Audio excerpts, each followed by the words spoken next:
Welcome to the Brighter Side of Ed podcast.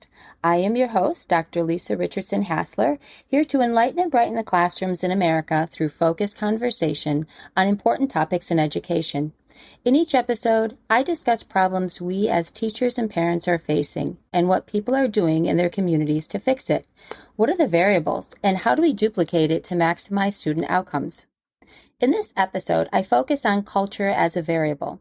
Educating the young Black girl is becoming an increasing problem for American educators. The Black girl is characterized as sassy, aggressive, bossy, and disrespectful. Now, because of these perceptions, they often are subjected to more frequent and harsher disciplinary actions. From kindergarten through their senior year in high school, Black girls are 7 times more likely to be suspended than white girls, and 4 times more likely to be arrested at school. As early as preschool, Black girls accounted for 54% of all girls suspended, despite being only 20% of the girls enrolled. This came from our guest study. Here to discuss more about the topic of Black girls in American educational system is Dr. Hyacinth Dyer. She has examined the experiences of the Black girl in the K-12 public school system in her study, Education and the Black Girl, and determined effective strategies that teachers can use to better meet her needs for success. Welcome to the show, Hyacinth. Good morning, Lisa. How are you? I'm doing great. How are you? I'm Beautiful good. Saturday morning. Yes, it is. Bright and early. It is. So just to start us off, can you tell us a little bit about yourself and how you came to study Black girl school experiences? So, Lisa, my personal experiences as a Black girl in the public education system have led me to know that I must always be true to who I am. The purpose of my study was to examine the experiences of the Black girl in the United States K-12 public school system. I used the information I gathered to determine effective strategies teachers can use to establish productive educational relationships with the Black girl. During this time, my experiences were based on responses, personal relationships, personal attitudes, and personalities about who I was in the classroom and the learning environment. My experiences in the classroom were not limited to biases and or rich experiences. So as I grew older, I started to develop a sense of intuition of how I needed to be within the classroom environment. Sometimes this was based on how the teacher's attitudes and or beliefs or even actions were toward me, and how they talked to me or how they even treated me in the learning environment. This study was really basically learning how the Black female can be better educated in the United States throughout this educational system. And so how did you conduct this study and what did you find? So I investigated the Black girl high school graduates' perception of their K-12 education. I also investigated the perceptions of teachers of Black girls. And then I was able to find that there was a disconnect between the perceptions of the support teachers said they provided Black girls and the perceptions of how they were actually treated. Using the data, I discovered that 100% of the teachers felt that they were confident in teaching Black girls and provided a classroom environment that supported the emotional and social needs of a Black girl. However, the high school graduates disagreed that their classroom experiences met their emotional and social needs. My data also showed that 75% of the graduates felt that their teachers did not meet their individual needs, and 100% of them felt that the teacher did not have inclusive activities that made them feel important. The data showed that only 50% of the graduates felt that they had an opportunity to have their voice heard in the learning environment. All high school graduates in my study identified their academic success was based on family expectations of completing high school. Like, what was the percentage of the graduate that did not agree with that? 75% of the girls, or the graduates, I should say, did not feel that the teachers did not meet their individual needs. That's huge. Yes, that is very huge. And 100% of them felt that teachers did not even have inclusive activities, so that they felt that they were a part of an inclusive environment, or if it met their needs educational, whether it met their needs socially, emotionally, or even just having a voice inside of the learning environment. That was the disconnect between what the teachers felt that they were able to deliver in their instruction and what the girls, or the high school, I should say, the high school graduates didn't feel that they received. So now, based off of this, I'm just thinking now, we're going back to the beginning of how the problem with the disconnect, and how we have that high amount of suspension rates and behavioral problems. Do you feel as though that disconnect, so teachers are thinking, yes, I'm providing this, and then the reality is, we do have, regardless of the feelings of one way or another, like the different perceptions of whether or not they were meeting the needs, from the teacher's perspective and from the student's perspective, the reality is that there is a high number of suspensions and behavioral referrals. So there is the disconnect, and we can see that based on the infractions. So do you think that that's really the big problem as to why we have so many of these suspensions and behavioral problems is because of that disconnect? I think the disconnect is the problem. However, the disconnect comes from the perception of what teachers feel that the Black girl is capable of doing, or what they feel that the Black girl is allowing herself to do. That is the key here. The disconnect is not so much that it's a disconnect because of communication.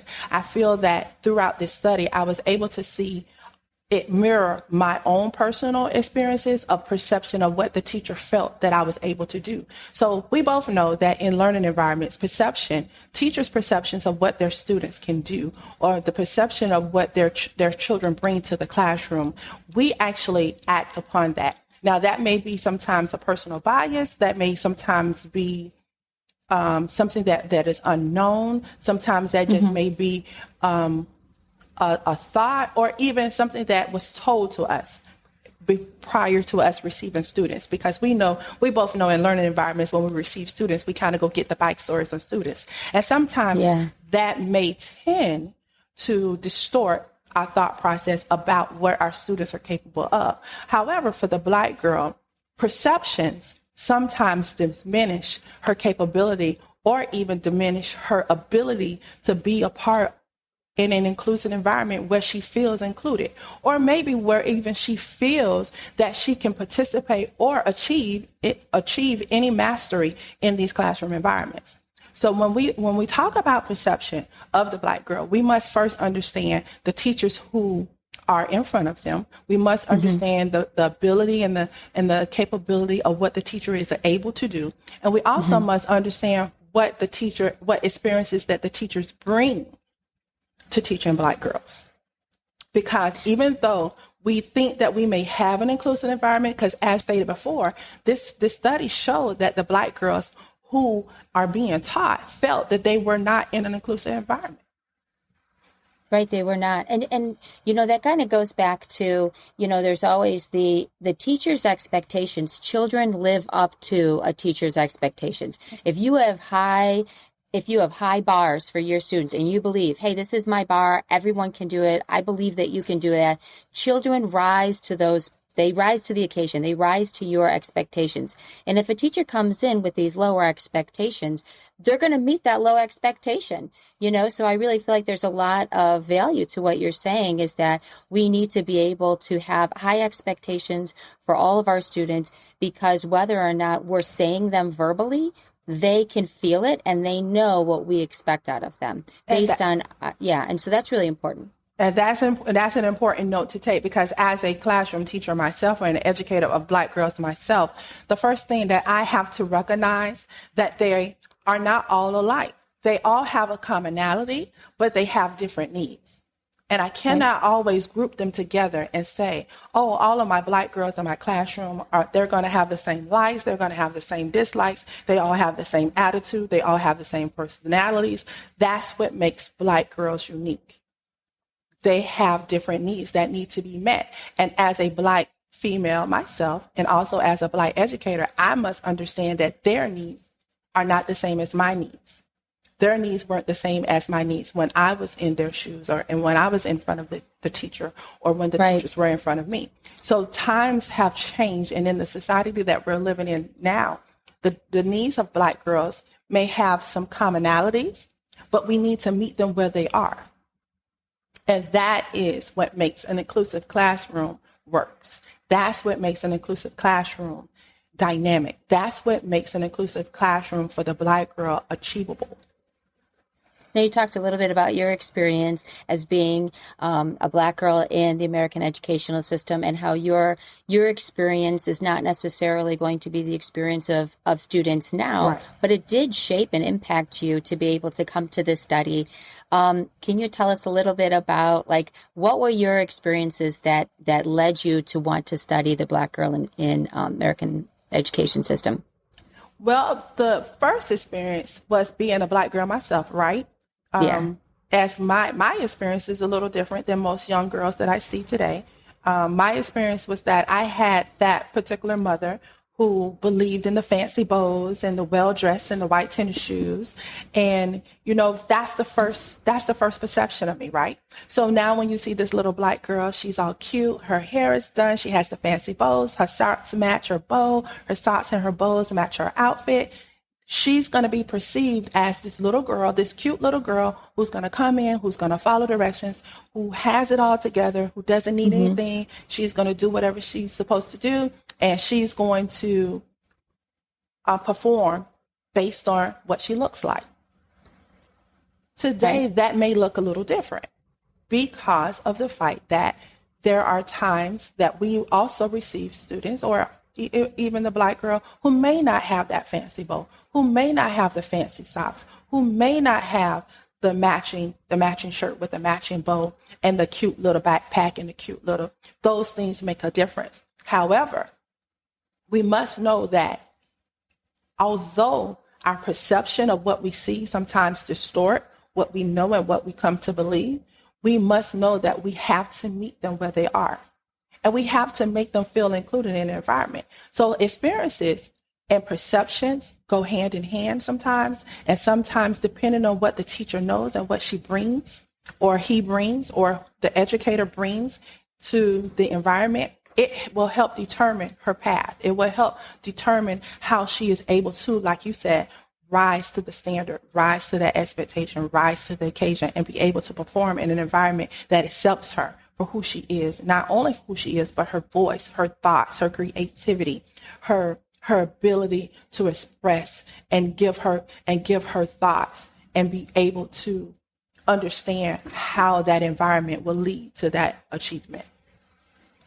In your study, you talked about how educators often look at Black girls differently. Did you want to talk a little bit about that lens?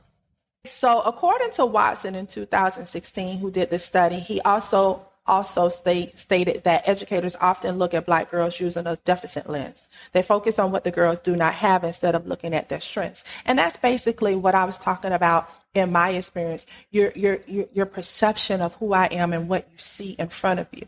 Sometimes you need to look a little deeper in what they actually need and how to meet their strengths and their weaknesses, because that expectation is not just about the weaknesses. The expectation is also about how you can strengthen her and how you can strengthen any young Black girl that comes in your environment, and how you can help them achieve academic success and help promote them beyond the classroom. Because at the end of all of this educational journey, this is an educational journey. And this journey is about helping her grow, helping her elevate, helping her achieve success beyond the classroom environment. And it starts with the people who are in front of her every day. And that's the educator. The educator has the responsibility to help her achieve that success. So that lens that we're talking about, it can't be finite. It can't just be single. It can't just be one eye view. It has to be a multi-dimensional view of how to reach her, how to help her get to the next level. Kind of reminds me of that glass half full, glass half empty kind Yes. of a thing. It's like how Absolutely. we perceive something. It gives us the mindset of positivity or negativity. And if you're going in with a deficit lens saying this student doesn't have this or lacks this or doesn't do this, you're looking at it as the glass half empty, a very negative perception versus what are her strengths? What does she have that's great? And then we're meeting her where she is and we're moving forward to get that high bar of achievement. I expect to be able to pull her up to here because she's already here. So that's, looking at the strengths and then having those high goals, that high bar of achievement, I feel like is going to be the way that teachers need to be coming into the classroom. And hopefully a lot of them are. And I think from your study, it sounds like some of us think that we are, and we're really not. So maybe we need to have some reflection on ourselves as a teacher to say, am I doing that deficit lens? Do I come into my classroom and look at my students like this? And is that hurting them or helping them? And how do I need to change the way I'm walking in? What are my biases and my perceptions? Absolutely. Absolutely. And it goes back to grouping and the characterizations of how Black girls are viewed as aggressive, as disrespectful, as irresponsible, as lazy. When we've have had experiences with young Black girls, and sometimes it's either positive and or negative, and because we may have had a negative experience, we want to continue to have that one lens view to say that they're all that way. Well, sometimes we fall into a grouping of believing that, well, that was the way that I had that previous experience, and this is how they're going to be, or be based on their social economic status, or based on their reading level, or based on just the way that they look. A lot of times that deficit lens is different for each educator, and sometimes, like you said before, is it helping or is it harming? And a lot of times when we characterize young Black girls based on a perception or a bias, it's harming by defeating the purpose of educating her.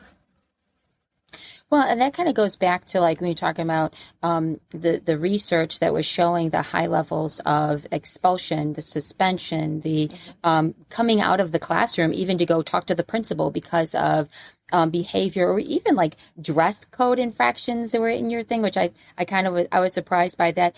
And you think about like, are we helping or harming the student when we continually take them out of the classroom for behavioral problems, when then what we're doing is, in the end, taking them away from the lessons and the education that they need to be learning, which is causing them to become more behind because now they're missing the content. And then how do we expect them to have that knowledge when they come back into the classroom? So removing them from the classroom is actually harming them academically. It's not helping them.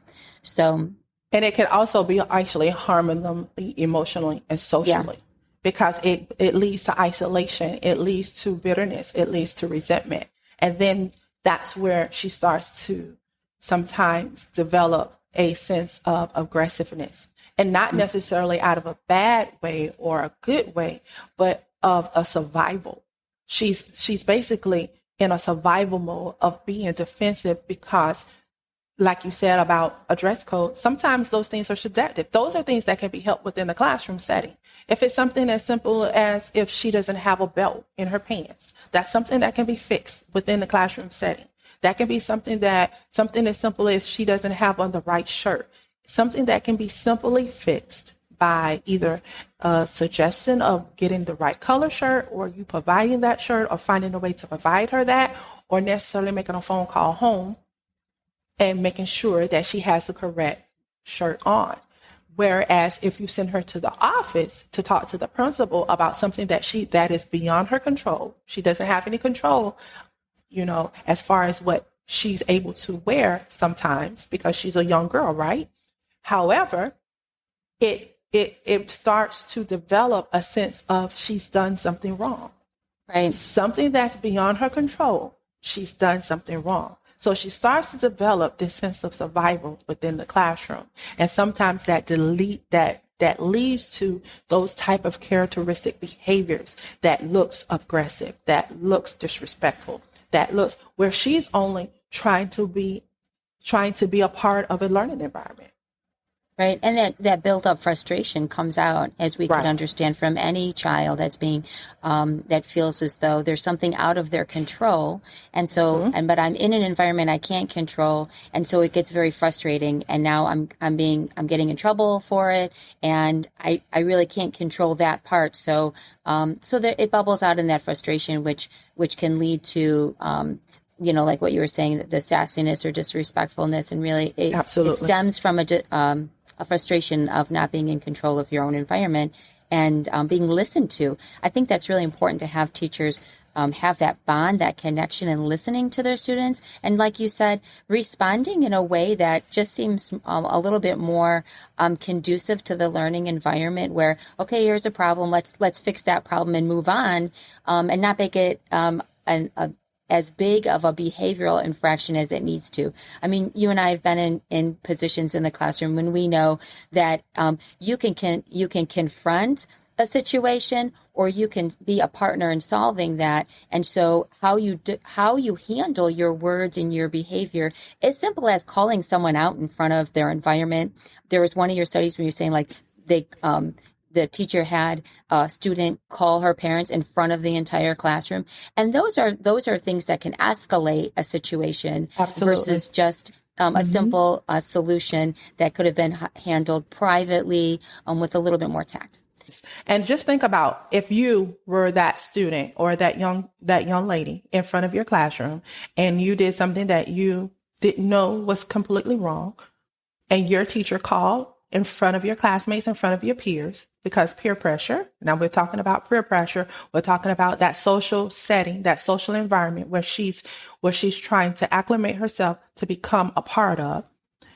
Think about how you now feel when your parents are called in front of the class, and it's not necessarily a need, but it becomes embarrassment. Not only does it become embarrassment, it becomes devastating to who she really is.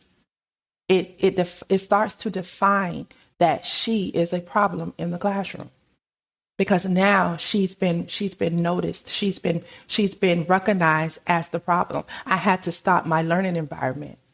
That's the thinking. I had to stop my learning environment to call your parents to get this problem solved right now.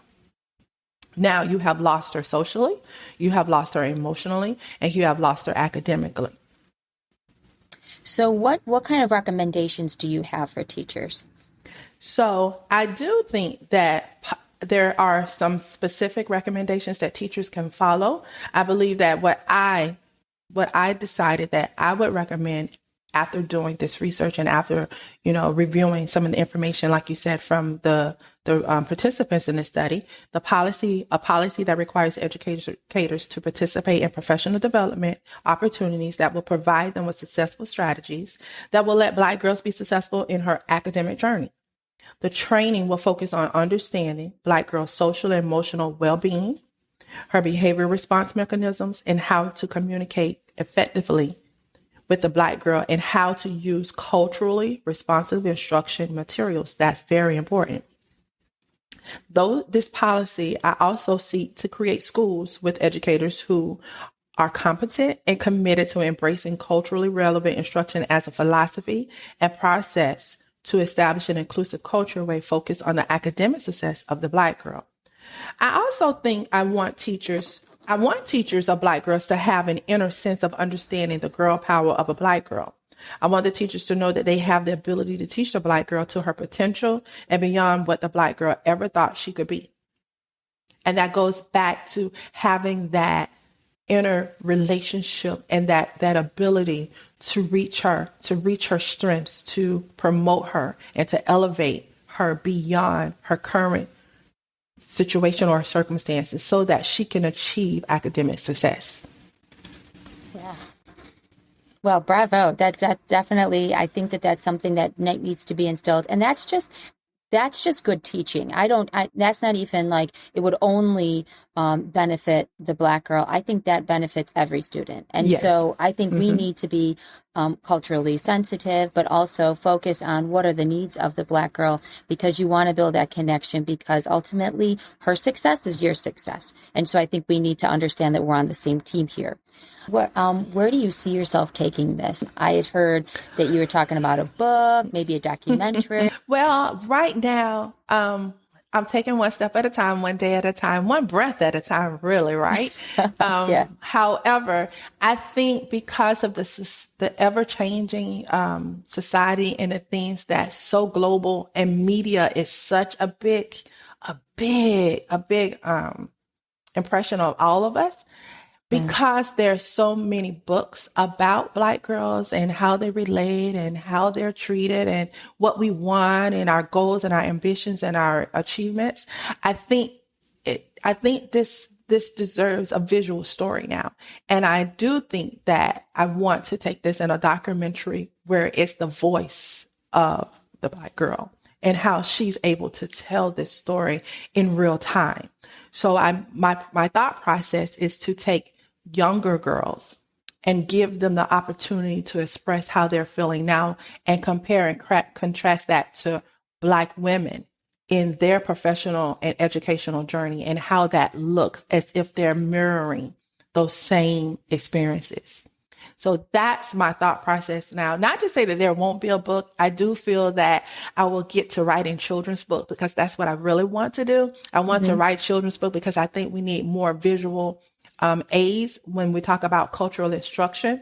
I think that needs to be a part of, but it needs to be almost children books for teachers and educators, not necessarily that of children, but children's books that teachers can actually read to kind of get that impression or that intuition of how Black girls feel.